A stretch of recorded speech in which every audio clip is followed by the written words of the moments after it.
오늘 창세기 22장 아브라함이 이삭을 번제로 바치는 이 과정, 이 본문은 구약 전체를 통틀어 문학적인 면에서나 신학적인 면에서 이에 필적한 이야기가 없을 정도로 깊은 감동과 교훈을 주는 내용이 여기에 있습니다.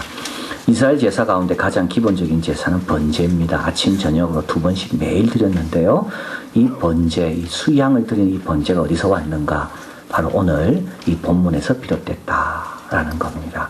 그래서 원래 이때는 제사는 없었고 출애굽 이후죠. 430년 이후에 이제 이스라엘의 5대 제사가 만들어지게 되는데 그 가장 중요한 번제는 바로 이 아브라함이 순양을 바친 이 번제, 여기서 왔다는 겁니다.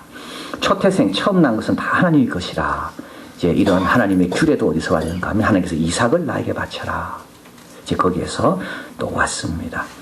오늘 본문에 보면 하나님의 산에서 준비된다. 여호와 이레라는 이건 이제 속담입니다. 이걸 만들어서 모든 백성들이 기억하도록, 그래서 기억하기 좋도록 여호와의 산에서 준비된다. 이 여호와 이레라는 이 말, 이게 왜 중요하겠습니까? 여호와의 산은 어디입니까? 여호와의 산은 예루살렘 성전이 있는 산입니다. 그래서 1년에 3번씩 이스라엘 백성들은 여호와의 산, 여호와의 집이 있는 곳으로 모여들게 되는데 그 예배의 중심은 가정이 아니고 바로 교회다, 성전이다. 그래서 준비된 거, 하나님 준비된 걸 경험하려면 어디로 와야 되는가 하면 여호와의 산으로 와야 된다. 이것이 또 이게 신명기 신학인데요. 이게 어디서 온 거냐면 오늘 본문에서 온 겁니다. 그리고 이제 신약으로 넘어오면 우리 이제 이삭과 함께 동행하는 그 아버지 아브라함의 마음, 그게 바로 하나님의 마음. 그리고 또 이삭이 아버지가 결박할 때 가만히 결박을 당하잖아요. 이걸 통해서 우리 예수님의 순종. 그래서 사도 바울은 자기 아들을 아끼지 아니하시고 우리 모든 사람을 내어주신 이가, 이 아낀다는 말이 오늘 본문에 2번이나 나옵니다.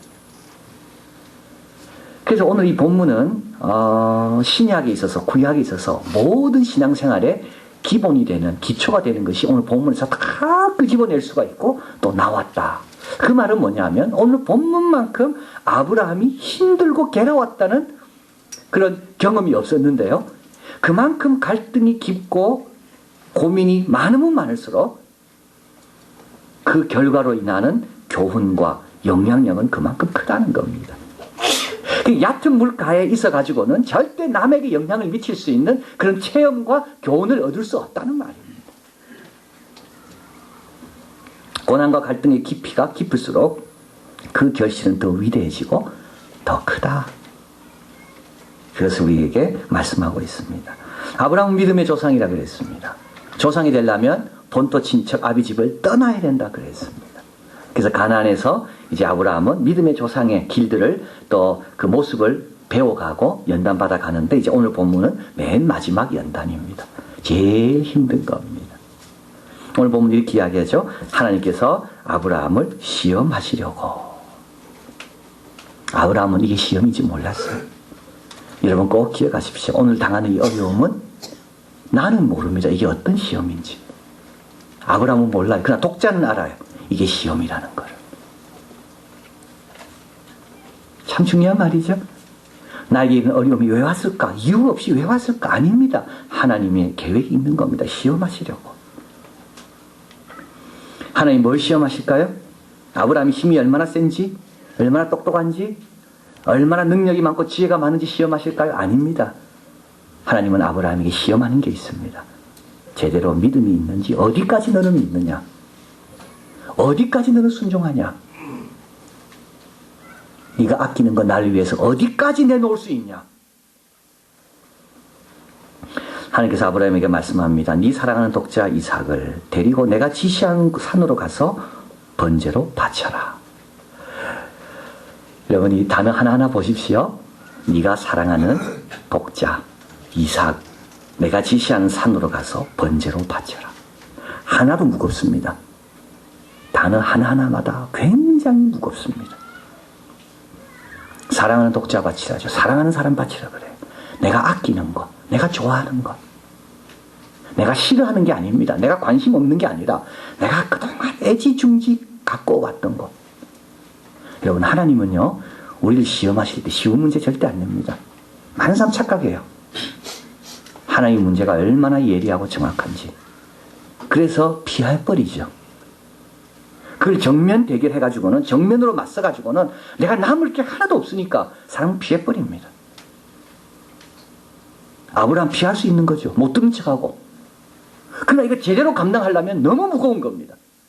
사랑하는 아들, 독자라는 말은 또 뭡니까? 이스마엘이 있었는데 이스마엘 내보냈거든요. 그때는 쉬웠습니다. 이삭이 남아있으니까. 근데 이제 마지막 남은 하나 그 아들, 그것도 내라. 하나님께서 번제로 바치라. 그것도 죽이라 그래요. 또 이삭이라는 뜻이 뭡니까? 웃음이라는 말입니다. 이삭 태어나면서부터 비로소 그 집에는 웃음이 찾아들기 시작했습니다. 아브라함 할 말 많았을 거예요. 할 말 많았을 거예요. 그리고 아브라함도 생각 많았을 거예요. 우리 하나님은 내가 이렇게 행복해하는 걸 원치 않는 분인가? 내가 이렇게 사랑하는 사람과 잘 지내는 걸 하나님 원치 않는 분인가? 내가 모처럼 웃음 찾아서 우리 가정에 웃음이 화기애애한 분위기로 바뀌었는데 하나님 이거를 질투하는 하나님인가? 이삭을 주지 마시든지 왜 주놓고 이제는 또 가져가려고 그러시는가? 하나님은 노아에게 분명히 말씀했죠. 피를 흘리지 말라고. 죽이는 자에게 내가 반드시 그 피를 내가 찾겠다고. 하나님께서는 생명을 죽이지 말라고 말씀하셨는데 왜 이삭을 또 번제로 피를 흘리게 하시는가? 여러분, 이게 시험입니다. 이게 시험입니다. 이게 깊이가 있고 이게 갈등이 깊어지고 위기가 찾아오고 모든 것이 뿌리채로 흔들릴 것 같은 이게 시험입니다.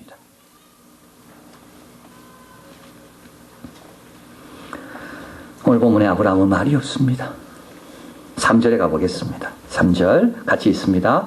아브라함이 아침에 일찍 일어나 나귀의 안장을 지우고 두 사환과 그 아들 이삭을 데리고 번제 쓸 나무를 쪼개 가지고 떠나 하나님의 자기에게 지시하시는 곳으로 가더니 말이 없어요. 아브라함. 어떤 분이 이렇게 말합니다. 아브라함은 품위가 있다. 아브라함은 시험을 받지만 품위 있게 시험을 감당한다. 말이 없습니다. 얼마나 말하고 싶겠습니까? 아침에 일찍부터 그리고 장작을 쪼개고 사한을 부르고 말의 안장을 아주 세심하게 치밀하게 아주 세밀한 부분까지 묘사하고 있습니다. 정성을 다했다는 것만. 스펄전 목사님 말합니다. 참된 순종은 세밀한 부분에 관심을 갖는다. 하나님을 제대로 섬기는 사람은 큰 일뿐 아니라 작은 일에도 신실하다. 무관심하며 성의 없는 순종은 실제적으로 불순종과 같다. 치밀함이 빠진 순종은 죽은 순종이다. 아브라함 말이 없어. 사흘길을 갑니다. 이 사흘이라는 것도 하나님이 아주 참 의도적으로 사흘이라는 기간을 주신 겁니다. 당장 죽이라 하면 어떻게 죽이면 돼요. 그러나 사흘이기 때문에 계속 고민, 갈등, 유혹, 의심. 칼빈은 말합니다. 이 3일로 인해 아브라함은 더 고통스러웠다. 3일 내내 명령을 실행할 것에 대한 생각으로 아브라함은 시달렸다. 그런데 중요한 것은 아브라함 마음은 힘들었지 몰라도 아브라함은 행동에 있어서는 그 방향으로 옮겼다는 겁니다. 아브라함은 마음은 힘들었어요. 그러나 행동은 아침 일찍부터 하나님이 원하시는 산을 향해 옮겨갑니다. 아브라함은 말보다 행동이 앞선 사람이었다. 구약의 유명한 신학자 폰라드, 독일의 신학자입니다. 구약학자. 그 사람은 이 모습을 이렇게 묘사합니다. 어떤 탄식도 어떤 분노도 어떤 슬픔도 내비치지 않고 오직 그에게 열어준 밤으로 묵묵히 걸어 들어갔다. 뭘 지금 시험하십니까? 순종이죠. 이해되는 것만 순종하고 내가 할 수 있는 것만 순종하고 나에게 손해가 안 되는 것만 순종하고 그게 아니라 이걸 가르쳐서 절대적인 순종이라고 그럽니다. 내가 할 수 있는 건 순종밖에. 이해 안 돼도 억울해도 순종. 밤이라 할지라도 묵묵히 하나님이 가라 하면 그 밤을 향해 걸어 들어가는 것. 순종. 어렵습니다. 어렵기 때문에 시험입니다. 두 번째, 하나님께서 뭘 시험하십니까? 믿음을 시험하십니다. 이삭을 바치라는 시험은 또 믿음에 대한 시험입니다. 어떤 믿음? 그 말씀한 하나님에 대한 믿음. 하나님이 좋은 분에 대한 믿음. 하나님은 나보다 지혜롭다는 것에 대한 믿음. 때로는 내 생각과 다를 수가 있어요. 때로는 내 경험과 다를 수가 있어요. 그러나 그분이 언제나 나보다 더 지혜롭다는 겁니다. 그리고 또 이삭을 바친다는 말은 무슨 뜻이겠습니까? 아브라함에게 미래가 없어지는 것과 똑같습니다. 아브라함은 본토 친척 아비집을 떠났습니다. 그래서 아브라함을 책임질 사람은 지금 이삭밖에 없어요. 이제 나이가 들어가고 힘이 없어지면 자기를 복량할 피부치는 이삭밖에 없어요. 근데 이삭을 바치면 아브라함은 뭐가 남습니까? 뭐가 남아요? 하나님이 남지요. 하나님 그걸 시험하시는 겁니다. 미래를 위해 투자해놨어, 이삭에게. 이삭은 나의 미래예요. 내가 어려울 때 나를 책임질 사람은 이삭이에요. 그런데 하나님께서 그 이삭을 가져가시려고 해요. 근데 뭐가 남지요? 하나님이에요. 히브리서 11장 17절. 아브라함은 시험을 받을 때 믿음으로 이삭을 드렸으니 약속을 받은 자로 돼 그 독생자를 드렸느니라. 믿음으로.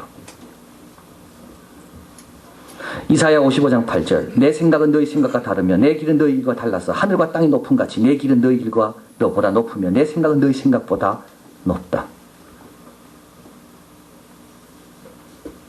12절. 그래서 너희는 기쁨으로 나아가며 평안히 인도함을 받아라. 믿음. 마지막으로 하나님은 아브라함의 사랑을 시험하십니다. 산정상에 왔습니다. 오늘 본문에 보면 이삭이 이렇게 아버지 이야기합니다. 내 아버지. 참 이삭은 아버지 사랑했어요. 내 아버지. 아브라함 이삭 참 사랑했어요. 내 아들아.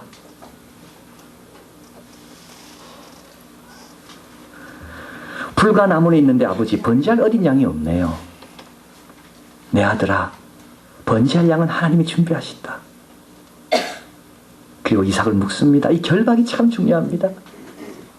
유대인들은 이 22장의 제목을 이삭의 결박이라고 붙였습니다.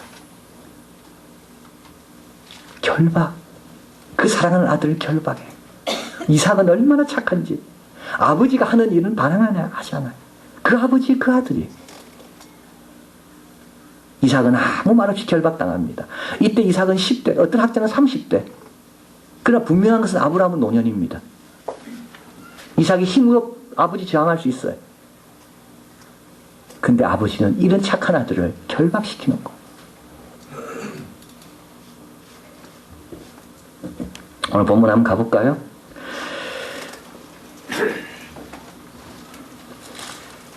12절에 같이 있습니다.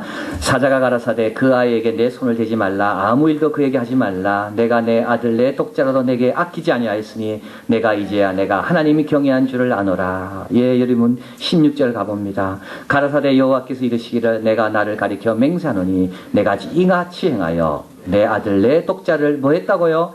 아끼지 아니했다. 뭘 아끼십니까 여러분? 하나님께서 그 내놓으라 할 때 내놓을 수 있어야 되고요. 또 하나님은 진짜 아끼는 거 내놓으라 그러지 별로 안 아끼는 거 내놓으라 그런 분이 아닙니다.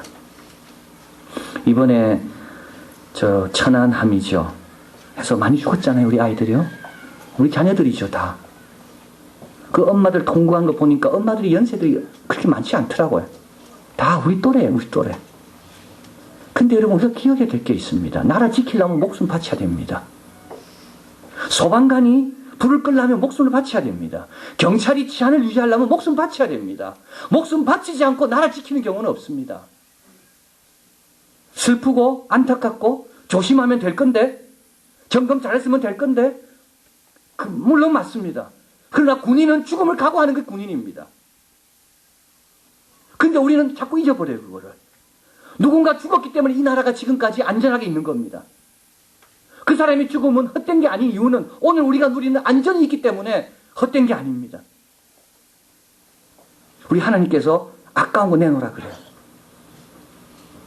하나님 나라를 위해 쓰시려고 할 때 아깝고 착하고 똑똑하고 말 잘 듣는 아이를 하나님을 위해 내드릴 수 있어야 된다는 거죠.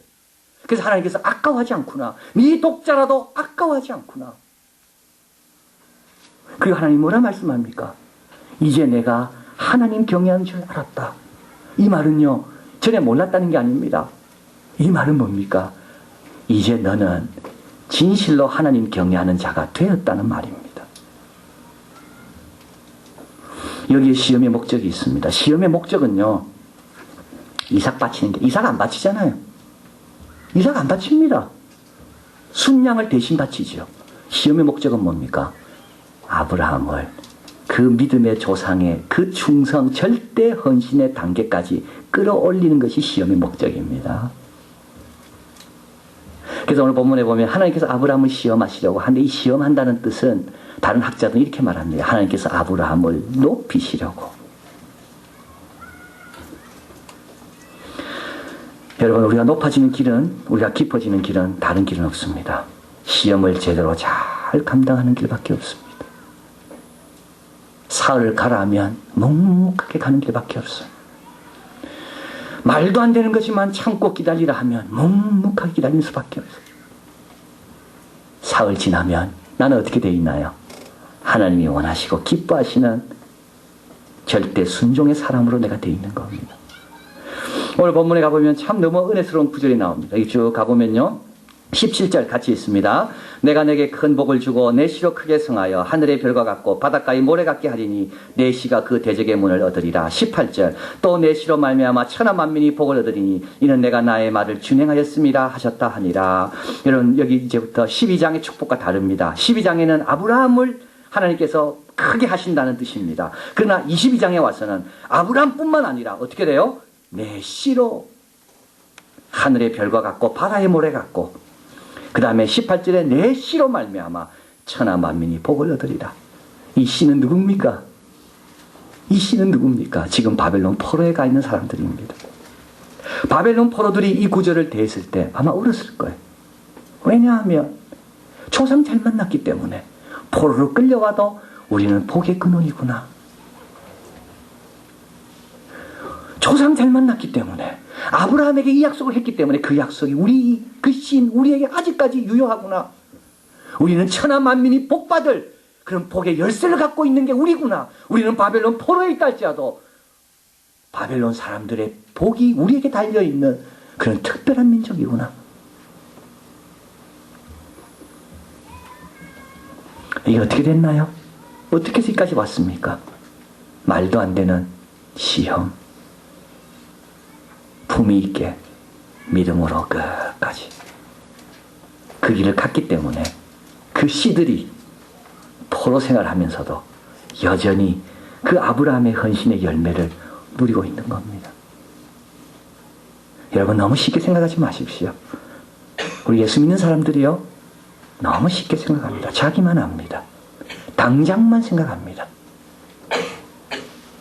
그 길을 못 갑니다. 그래서 야고보서 1장 12절 같이 있습니다.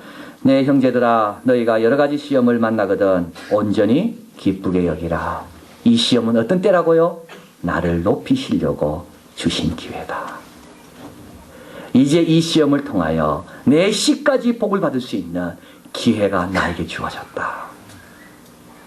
품위 있게 하십시오. 끝까지 사흘 돌아오려는 생각하지 말고, 마음은 안 움직인다 할지라도 묵묵히 하나님이 열어놓은 그 길을 향해 들어가십시오. 그러면 언젠가 우리 하나님께서 됐다, 내가 주려는 거 다 가졌다, 이제 내가 원하는 모습으로 빚어져서 나는 너무 기쁘다. 그리고 그런 우리의 후손들이 큰 복을 받는 믿음의 조상 우리가 될 줄 믿습니다. 기도하겠습니다.